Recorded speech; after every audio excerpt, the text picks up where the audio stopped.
မင်္ဂလာပါမင်္ဂလာပါ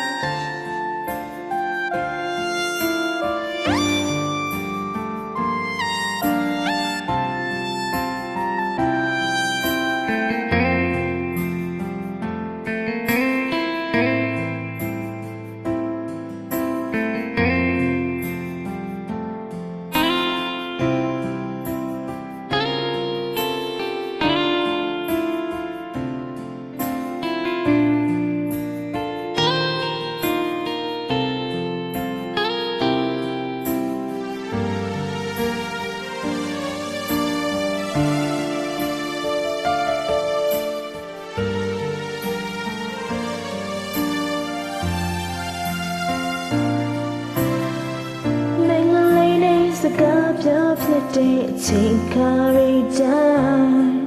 ဟောထူးဆန်းတဲ့ရင်ခုန်တဲ့ခံစားနေရတဲ့ခဏကိုနှစ်ချိုင်မိပါတယ်တော့ချစ်ကိုလာမောလို့နေမင်္ဂလေးနဲ့တို့နဲ့ဒါ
မင်္ဂလေးနဲ့စကားပြောဖြစ်တဲ့အချိန်ခါရီတိုင်း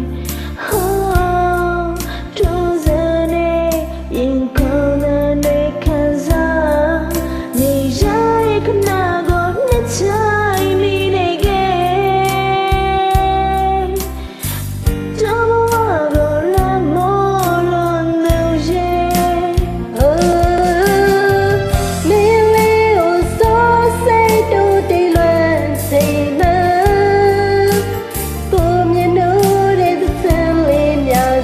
တိုင်းတဲ့နေမှာပါဒါကိုသိစိတ်တွေကမငြီရလေသိစိတ်တွေကရည်ရွယ်ထားမင်္ဂလေးကိုစိုးစိတ်ကိုယ်တိုင်လမ်းချိန်မှာကိုမျက်နှာရဲ့တစ်ချက်လေးများစွာတိုင်းတဲ့နေမှာ